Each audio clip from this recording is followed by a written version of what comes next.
la idea fuerza del libro, ¿no?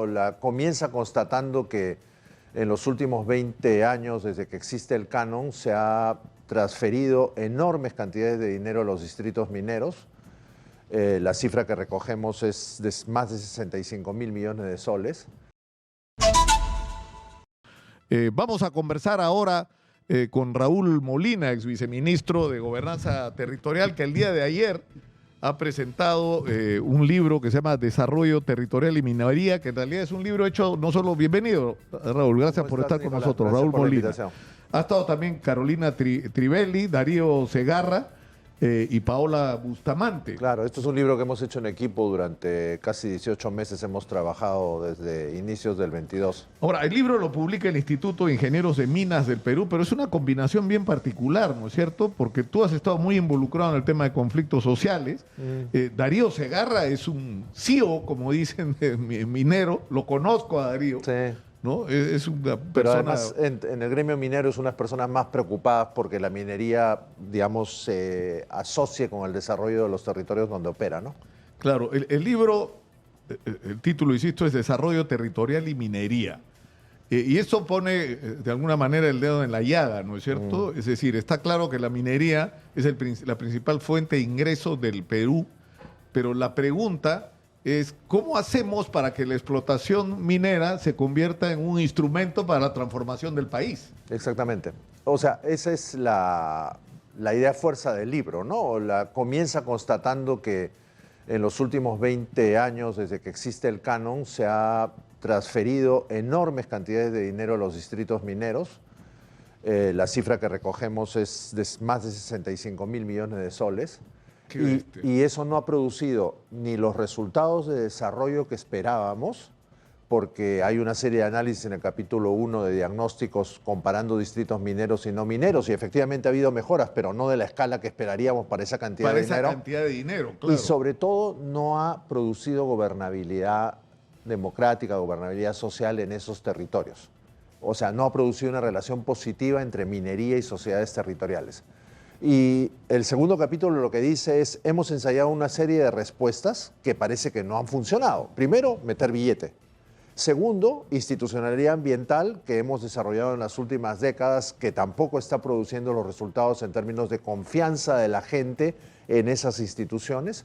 Mesas de diálogo que firman un montón de actas que nadie cumple y por lo tanto tampoco construyen confianza en la gente.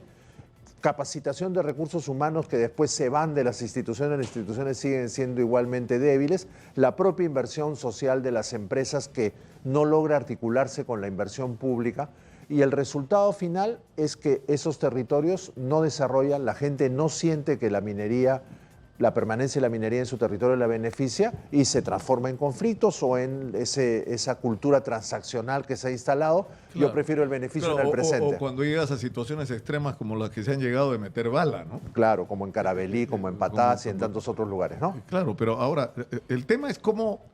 O sea, yo creo que esta discusión es trascendente, que debió llevarse desde mucho tiempo atrás. Y yo pensaba, por ejemplo, ¿no?, en el tema de las concesiones. Ya no hay nada que hacer. El Perú ya está concesionado prácticamente todo, ¿no? Pero sí, tal vez debimos manejar el tema de las concesiones de una manera distinta. Por ejemplo, reconocerle la prioridad a las comunidades bajo cuyo suelo hay mineral para que tengan ellos la primera opción de reclamar una concesión. Si la comunidad no la reclama, ahí se debió activar la posibilidad de terceros. Lo que ha generado es que hay titulares de concesiones que no corresponden a los propietarios y ahí se generan los Porque conflictos. se concesiona el subsuelo, no se Claro, concesiona el suelo. Claro, y arriba hay otra persona. Pero el problema mayor, Nicolás, es que el Estado ha inventado un sistema de concesiones que se dan desde Lima y después no es problema de él y deja como un problema privado la relación entre el propietario de la superficie y el titular minero. Entonces, ahí entonces están los problemas, porque el Estado se ha lavado las manos y el Estado debe acompañar ese proceso desde el comienzo hasta el final. Y hasta el final es hasta que la operación minera opere, y ese es el tema que habla este libro. El desarrollo territorial es un esfuerzo de todos. No es un problema público, no es un problema privado, no es un problema de la sociedad territorial, sino todos tienen que involucrarse y adoptar consensos, adoptar prioridades de desarrollo territorial. No, porque además se olvida una cosa bien importante. Yo recuerdo, yo he seguido casi todos los conflictos mineros en los últimos tiempos. Hemos hablado un montón de veces de eso. Personalmente, es decir, cuando hubo lo de Tía María, yo me fui a transmitir desde, ¿no? Desde allá, para mostrar además que terroristas esos señores no eran agricultores, y agricultores incluso de clase media, no eran agricultores pobres. El Valle de Tamo son en general clase media. Entonces, pero ahí lo que me sorprende es esto que tú dices de la actitud del Estado. Esto es un asunto entre privados, pero si el dueño del subsuelo, según la Constitución, es el Estado que lo ha concesionado a alguien para que lo explote. Exactamente. Entonces, el que se está sentando es el dueño del recurso. O sea, no puede ser un árbitro, no puede ser un invitado, tiene que ser un protagonista, ¿no es cierto?, de cómo se va a explotar ese recurso que es de propiedad de todos los peruanos, ¿no? La pregunta es, si todo lo que hemos hecho en estos últimos años no ha funcionado, tenemos que hacer algo diferente. Y ahí es donde viene la propuesta de desarrollo territorial. Desarrollo territorial como un proceso de mejora de la calidad de vida de las personas que viven en los territorios mineros desde las potencialidades del territorio y además el territorio ubicado en un contexto mayor relacionado con los mercados urbanos desde una perspectiva que le dé a la gente perspectivas de desarrollo ahí donde viven o relacionado con el lugar donde viven. Claro, pero ahí tienes, yo diría, hasta tres problemas, ¿no? Uno primero o sea, se habla siempre de la necesidad, que creo que es indispensable, de darle a los inversionistas mineros la confianza que puedan meter su billete en este país por los próximos 30 años y que vamos a respetar los compromisos adquiridos. Pero es una parte del problema. Tenemos que hacer un nivel de compromiso similar con las comunidades. Sin ninguna duda. Necesitamos un acuerdo de largo plazo. Entonces, para eso, lo que tienes que garantizarles es que ellos van a ser parte directa del beneficio. Entonces la pregunta es, Juan Carlos Tafur decía en un momento que se reconozca la propiedad del subsuelo a los titulares del suelo. Eso ya a estas alturas no se puede hacer. Pero lo que sí puedes hacer son otras propuestas, como por ejemplo hacerlos partícipes de los proyectos que tengan un porcentaje de acciones. Como el modelo de Alaska. Claro, ¿no es cierto? Que sean socios del negocio. ¿Por qué no hacer una iniciativa eso, que es inteligente, ¿no? Práctica. A ver, ayer discutíamos con Darío justamente sobre esta discusión de minería sí, minería no, como una dicotomía de la que tenemos que escapar. Y de lo que se trataría es más minería cómo, porque lo que es verdad es que el Perú hoy día no puede prescindir de la minería para financiar el presupuesto público, que a su vez financia las políticas públicas. 65% de las exportaciones. Exactamente, y 20% del ingreso público en los mejores momentos. Entonces, no podemos prescindir de eso. Entonces, la pregunta no es si me voy a deshacer de la minería, es cómo hago que la minería le sirva más al país de manera agregada para diversificar su economía y localmente para que la gente mejore su calidad de vida. Claro. Si eso incluye acuerdos de participación en las utilidades de las empresas, puede ser. Lo que hay que explicarle a la gente que no puede ser, como están pidiendo en algunos lugares en Cotabambas, la mitad de las utilidades. Ningún inversionista te va a aceptar. Pero yo lo miro desde una perspectiva positiva. Es un buen comienzo para negociar, ¿me entiendes? Ya por lo menos estás discutiendo te sales de la confrontación total. Pero más allá de eso, que necesita una discusión que todavía no ha empezado sobre ese modelo de participación, hay muchas cosas que se pueden hacer antes. Y algunas de esas es poner la responsabilidad, darle la posibilidad a las sociedades territoriales, junto con las empresas, que se pongan de acuerdo en una agenda de desarrollo que sientan compartida y que puedan empujar. Uno de los problemas es que la utilidad que genera la explotación minera de la región donde tú eres el comunero dueño del suelo, tú tendrías que ser de alguna manera directo beneficiario. Hacerte millonario, por supuesto que además sí, señor. Pondría el incentivo correcto para no hacer conflictos, porque tú eres parte de estás afectándote a ti mismo. En segundo lugar, hacerlos partícipes del negocio minero, de todas las conexiones. Es decir, ¿cómo es posible que, por ejemplo, en Las Bambas todo el sistema de tractocamiones era de limeños, por así decirlo?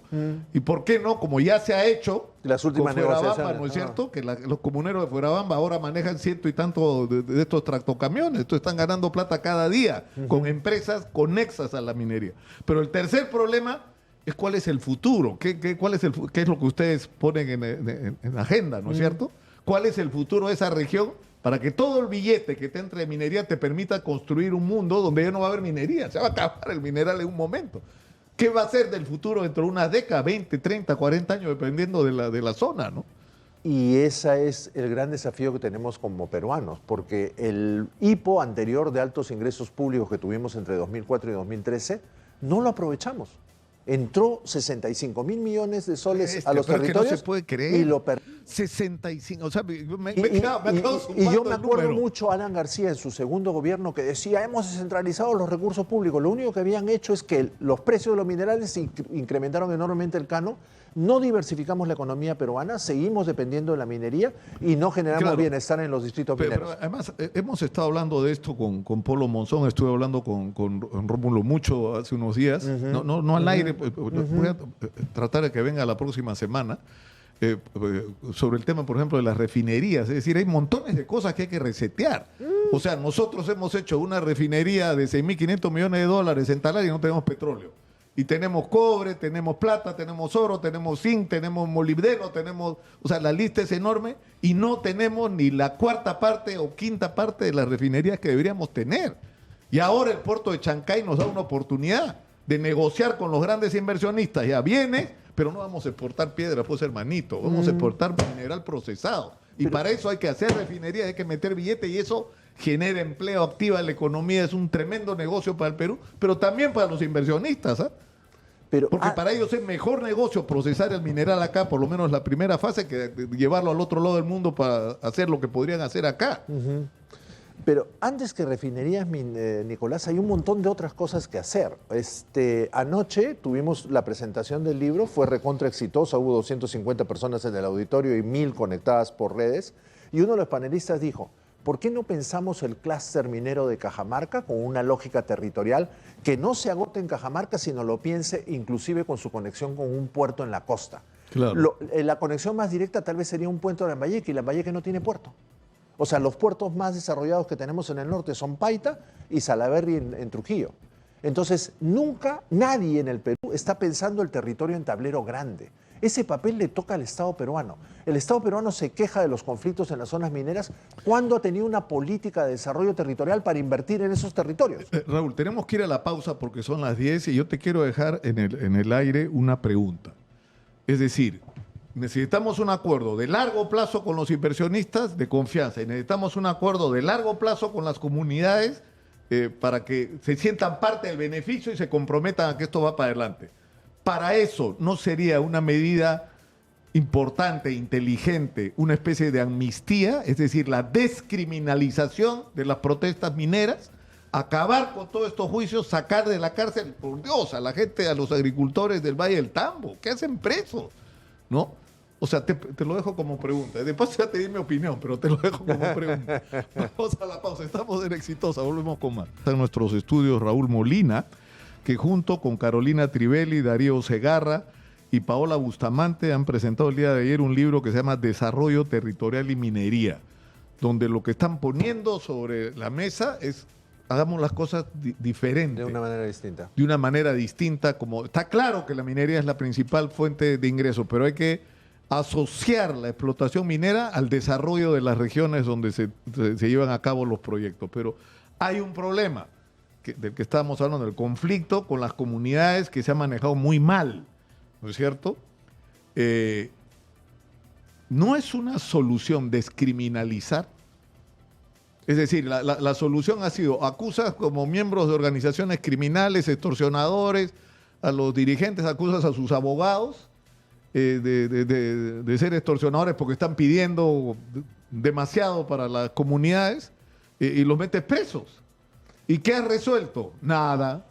Mira, tía María, están presos los dirigentes legítimos de los agricultores y por esto no se puede hacer. A ver, habría que ver caso por caso, Nicolás. Yo no diría que la solución es una descriminalización, porque además no creo que haya muchos dirigentes presos. Lo que puede haber es muchos dirigentes con denuncias procesados. Cientos. Eso sí, cientos es probable. Y esa, por ejemplo, en el caso de Cotabambas, cuando era vice, fue uno de los primeros pedidos. Yo creo que ningún tema tiene que salir de la mesa. Como les dije yo esa vez, hay un problema de denuncias, vamos a ver caso por caso, les pusimos defensa pública, hicimos un grupo de trabajo. El Ministerio de Justicia abrió una oficina en Chalhuahuacho para tratar todos los casos y la mayor parte de las denuncias se cayeron por temas procedimentales.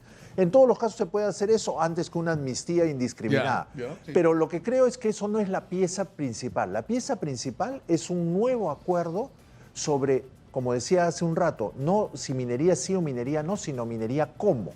Y eso significa nuevas relaciones entre los actores comprometidos en el territorio. Sector privado, las propias empresas mineras que tienen que cambiar algunas de sus prácticas, y la principal es volverse aliados del desarrollo del territorio, no estar mezquinando, no poner como criterio principal la evaluación del riesgo solamente para la operación. Sociedades territoriales tenemos que aceptar de que vamos a tener que convivir con la minería. Entonces el tema es cómo lo hacemos de tal manera que la gente sienta la diferencia. Si eso pasa por una discusión de participación en las utilidades de un modo razonable, como se ha hecho en otros lugares, enhorabuena. Pero también pasa por un Estado más presente, un Estado que cumpla su papel. Porque no pasen 65.000 millones de soles, como tú nos estás diciendo, que han pasado de canon desde que se inauguró el sistema, y mira cómo están las cosas. Porque el que ha fallado... Es un problema de gestión del Estado. El que ha fallado más en esta relación es el Estado. El gobierno nacional por ausencia y los gobiernos locales por no cumplir su papel. Y entonces y hay que decirlo también por corrupción. Exactamente. Porque la tragedia nacional es esa combinación maldita de ineficiencia y corrupción. Exactamente. Ni siquiera son... roba pero hace obra. Acá roban y hace mal las cosas. Entonces, lo que dice el libro es: ¿nos vamos a sentar a llorar sobre la piedra indefinidamente? No. Lo que dice es: empresa minera, si tú tienes unas capacidades diferenciadas que no tiene el municipio de tu lugar o el gobierno regional, tú asume temporalmente el liderazgo para activar una iniciativa de desarrollo territorial y alíate con los ciudadanos del territorio donde tú estás. Tú eres un ciudadano más, ponte como parte de esa sociedad territorial e impulsa un proyecto de desarrollo territorial que lo jale de la nariz al alcalde, al gobernador y al gobierno nacional para que cumplan su papel. Y de una vez comencemos a construir gobernanza en los territorios mineros. En ese marco se puede poner la discusión de las denuncias, se puede poner sin ninguna duda. ¿Cómo discutes tú con la gente? Decir, a ver, te pongo un caso cualquiera, Cocachacra, ya, Tía María la Tapada. ¿Cuál es el problema central ahí? La percepción por parte de los agricultores, que tiene sustento en que la gente UNOPS lo dijo, no lo dijeron ellos. UNOPS dijo 133 observaciones, este proyecto va a dañar la agricultura, ese es el resumen, por el uso del agua, etc. Entonces, ¿la discusión cuál es? Si es posible que se haga el proyecto Tía María y la Tapada sin afectar la agricultura. Esa respuesta la tienen los especialistas, sí, claro, los ingenieros, y hay mucha desconfianza de la gente de Cocachacra, sobre todo si le metes preso a su dirigente, pues. O sea, lo que tendrían que hacer, o sea, si yo tuviera alguna capacidad de influencia, yo lo que le propondría a los agricultores del Valle del Tambo es a financiar ellos una investigación sobre bajo qué condiciones podría desarrollarse el proyecto sin afectar la agricultura, uno. Y en segundo lugar, cuál es el mayor beneficio que podemos sacar nosotros para nuestros propios intereses como agricultores. Pero esa discusión, Raúl, no la puedes ni empezar si metes preso, pues, con argumentos además falaces, ¿no? Y no la puedes empezar si no les cumples con el principal ofrecimiento y compromiso que asumió el Estado peruano, que es ponerles una represa en la parte alta, que primero ecualice o equilibre el régimen de agua del río y segundo, disminuya el volumen de agua mineralizada que viene de las alturas de Moquegua y termina en el Valle de Tambo. Entonces los agricultores con razón están preocupados porque saben que su río está lleno de metales pesados que afectan a la agricultura. Entonces dicen, me van a poner una mina al lado, eso aumenta, peor para la agricultura. El proyecto de Tía María va a sacar el agua del mar, entonces no es ese el problema. El problema es que les hemos ofrecido una represa que el Estado peruano se la pasa cambiando la de ubicación y no mueve una bolsa de cemento para cumplir con la gente. Entonces, ese proyecto no va a salir mientras que no les aseguren el problema del agua. Raúl, vamos a seguir en esto. Sin ninguna duda. Y lo felicito, no he podido leer el libro completo, he leído la introducción que hace Darío, he leído las conclusiones y algunas partes de información de los números son horribles, francamente, ¿no? De lo que hemos tenido y hemos mal usado. Creo que pone en la mesa de debate una manera nueva de enfocar un tema que nos ha preocupado y ocupado durante muchos años sin que lleguemos a una respuesta certera. Y sobre todo lo pone en las manos de los propios actores de los territorios y interpela al Estado peruano que de una vez incorpore enfoque territorial en la política pública. Tenemos que terminar por hoy, Raúl. Muchas gracias por estar acá y por Nicolás. este aporte y por entrar. Esta es la discusión que tenemos que dar, por Dios. Esta es la discusión.